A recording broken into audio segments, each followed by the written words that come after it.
स्त्री होने के कारण उसको जो है वो मति जो उसको ज्ञान है तो उसका जो है तिरोहित हो गया। स्त्री होने के कारण ज्ञान तिरोहित हो गया, या बहुत समय बीत गया तो ज्ञान तिरोहित हो गया, है ना।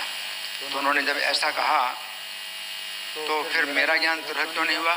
ऋषि नारद ऋषि की कृपा से तिरोहित नहीं हुआ मेरा ज्ञान, है ना।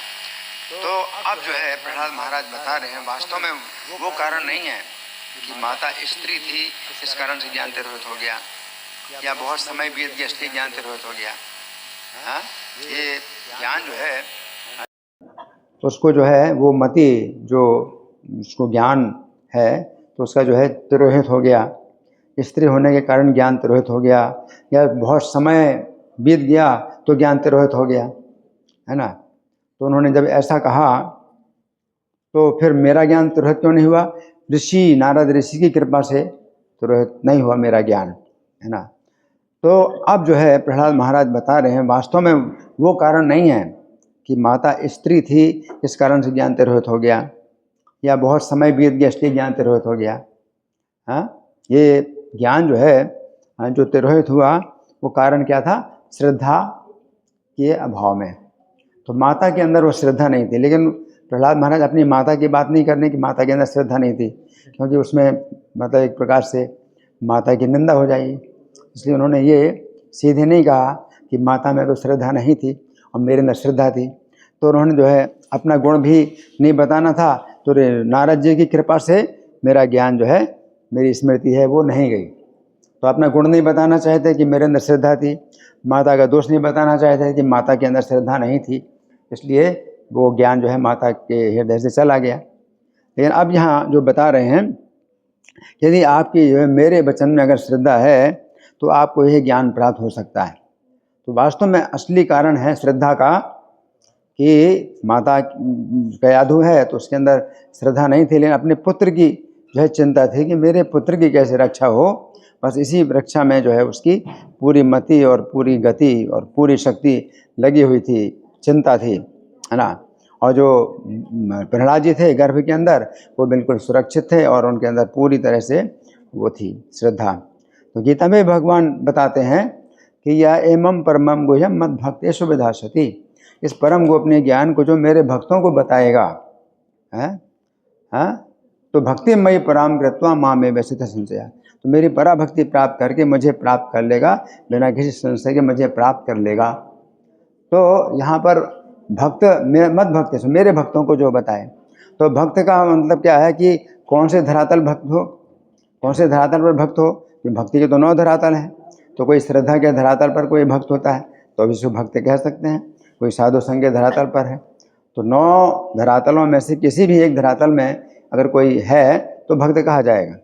तो अगर श्रद्धा के भी धरातल पर है, सबसे नीचे श्रद्धा के धरातल पर भी है कोई भक्त, तो उसको जो है ज्ञान दिया जा सकता है। और उससे क्या होगा कि उसको भी ज्ञान प्राप्त होगा और आप भक्ति में बहुत ऊपर उठ जाएंगे। भक्ति मयि पराम कृत्वा, तो आप जो है भक्ति के जो है भक्ति के धरातल पर आ जाएंगे, मतलब प्रेम के धरातल पर आ जाएंगे। तो आप तो जो है ऊंचे धरातल पर हैं, आप पुस्तक वितरण कर रहे हैं तो आपका धरातल भजन क्रिया के धरातल पर भी हो सकता है, या अनर्थ निवृत्ति के धरातल पर, निष्ठा के धरातल पर। लेकिन ऐसे लोगों को अगर आप जो है पुस्तक देते हैं जिनके अंदर कम से कम श्रद्धा है, कम से कम श्रद्धा है कि भक्तों का जो है दर्शन करके, जो पुस्तक वितरण कर रहे हैं भक्त, तो उनका दर्शन करके उनके अंदर श्रद्धा पैदा हो जाती है कि ये लोग जो है कुछ प्रसन्न दिखाई दे रहे हैं, तो कुछ इनके अंदर ऐसी चीज़ है जो कि हमारे अंदर नहीं है और वो होनी चाहिए और हमें इसकी आवश्यकता है। तो वो श्रद्धा जो है उनके अंदर पैदा हो जाती है और आप पुस्तक देते हैं। तो भक्त लोग जो है तिलक लगाए हुए हैं, शिखा धारण किए हैं, जपमाला धारण किए हैं और बड़े जो है चमक, चेहरे में चमक है, तो देख करके लोगों के अंदर श्रद्धा पैदा हो जाती है। तो श्रद्धा अगर पैदा हो गई तो वो जो है भक्ति के धरातल पर उसी समय आ गए, चाहे सबसे पहला धरातल हो, लेकिन भक्ति के धरातल पर आ गए। तो आप पुस्तक दे रहे हैं तो उनको आप जो है मतलब क्या है कि वो यही ज्ञान दे रहे हैं। अब आप बता नहीं रहे तो कोई बात नहीं, लेकिन ज्ञान तो पुस्तक के रूप में दे ही रहे हैं और पूरा ज्ञान आप दे रहे हैं। तो ये जो ज्ञान है, तो इससे क्या होगा कि वो ले लेता है और वो इस ज्ञान को वो कब तक पढ़ेगा या नहीं पढ़ेगा, उसने रख लिया। लेकिन आपका जो है इसमें बहुत बड़ा लाभ होता है कि आपको पराभक्ति प्राप्त होगी। तो जो भक्त लोग हैं तो जो है पुस्तक वितरण करते हैं, तो उनका जो है लाभ निश्चित है। या पुस्तक दे रहे हैं, उनका लाभ निश्चित है ना। तो प्रभुपाद जो है आज के संदेश में जो बता रहे हैं कि मैं आपको जो है वादा करता हूँ कि अगर ये जो पुस्तकें मेरी पुस्तकें हैं, अगर आप वितरण करते रहोगे तो भगवान चैतन्य स्वयं आएंगे व्यक्तिगत रूप से आपका उद्धार करने के लिए। तो भगवान की जो है इसमें बहुत ज़्यादा प्रसन्नता होती है कि आप पुस्तक वितरण कर रहे हैं, है ना। तो पुस्तक वितरण का जो कार्यक्रम है ये पहले नहीं होता था, क्योंकि पहले टेक्नोलॉजी नहीं थी कि पुस्तकों की छपाई की जाए, तो पुस्तकें वितरित नहीं की जाती थी।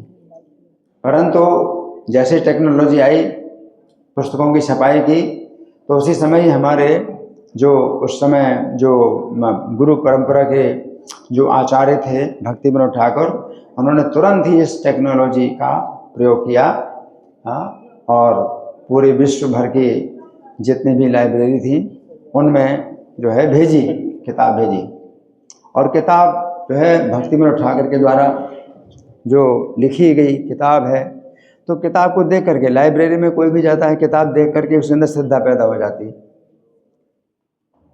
जो किताब का नाम पढ़ करके और किताब को खोल करके, तो किताब में भी इतनी शक्ति है, तो लाइब्रेरी में भी किताब जो रखी है तो उसमें भी बड़ी शक्ति है और वो श्रद्धा पैदा कर देती है किसी व्यक्ति के अंदर। तो कितने लोग जो है उससे लाभान्वित होंगे क्योंकि किताब लाइब्रेरी में चली गई। तो भक्ति विनोद ठाकुर ने जो है सबसे पहले ये कार्यक्रम मतलब शुरू किया और पुस्तक को जो है पूरे विश्व भर की लाइब्रेरी में भेजा, है ना। तो इतनी दूरदृष्टि थी हमारे आचार्यों की। तो यहाँ पर जो बता रहे हैं प्रहलाद महाराज, ये बता रहे हैं कि जो असुर बालक हैं तो वो जो है ये भी जो है इस ज्ञान को प्राप्त कर सकते हैं, तो उनके अंदर बहुत श्रद्धा है। और प्रहलाद महाराज से पूछ भी रहे हैं कि आप को जो है ये ज्ञान कैसे प्राप्त हुआ, कहाँ से प्राप्त हुआ, हमें तो नहीं प्राप्त हुआ, हमारे साथ ही तो आप जो है मतलब पढ़े लिखे हैं और खेले कूदे हमारे साथ ही, तो आपको कैसे ज्ञान प्राप्त हुआ। तो उनके अंदर बड़ी श्रद्धा है और श्रद्धापूर्वक प्रश्न कर रहे हैं। श्रद्धापूर्वक प्रश्न करें तो प्रहलाद महाराज उत्तर भी दे रहे हैं, जबकि हिरण्यकशिपु ने प्रश्न किया था लेकिन श्रद्धा नहीं थी उसके अंदर।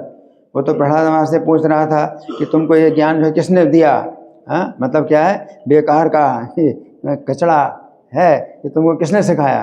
तो प्रहलाद महाराज उत्तर नहीं दिया क्योंकि श्रद्धा नहीं, उसके अंदर तो आसुरी भाव है, तो इसलिए प्रहलाद महाराज ने उत्तर नहीं दिया। प्रहलाद महाराज ने उत्तर यही दिया कि ये ज्ञान नहीं प्राप्त हो सकता जो गृह व्रतानाम अपने घर में आ सकते हैं, घर के कामों में आ सकते हैं और घर का ही चलाने को ही सबसे जीवन का बड़ा जो है लाभ मानते हैं, इनको ज्ञान नहीं प्राप्त हो सकता। तो घुमा करके इस तरह से उत्तर दिया, लेकिन सीधे उत्तर यही नहीं कि मतलब किसने ज्ञान दिया। या आचार्य लोग संडामर के आचार्य हैं, उनके गुरु, तो उनके अंदर भी श्रद्धा नहीं थी। उन्होंने भी प्रहलाद से इसी तरह पूछा कि तुमको जो है ये मति तुम्हारी किसने खराब की, तुम्हारा दिमाग किसने खराब किया। तो प्रहलाद महाराज ने उनको भी घुमा करके उत्तर दिया, सीधे उत्तर नहीं दिया। क्या कि तो भगवान जो है सबके हृदय में है, वही मेरी मति को प्रभावित कर रहे हैं। तो इस तरह से सीधे उत्तर नहीं दिया, क्योंकि श्रद्धा नहीं है बल्कि क्या है, द्वेष। द्वेष की भावना से हिरण्यकशिपु ने प्रश्न किया, द्वेष की भावना से संडामर्क जो उनके गुरु थे उन्होंने प्रश्न किया, तो प्रहलाद जी ने उत्तर दिए नहीं, घुमा करके उत्तर दिया। जो इनके अंदर श्रद्धा थी, बच्चों के अंदर, तो श्रद्धापूर्वक प्रश्न किया तुम्हें कहाँ से, तो बड़े प्रसन्न होकर के प्रहलाद महाराज सब बता रहे हैं। तो ये कह रहे हैं कि अब तुम्हारे अंदर अगर मेरे वचन में श्रद्धा है तो तुम भी जो है ज्ञान को प्राप्त कर सकते हो, तुम्हारी भी ऐसी कृष्णमति जो है प्राप्त हो सकती है। हरे कृष्ण। ग्रंथराज श्रीमद्भागवतम की जय। श्रील प्रभुपाद।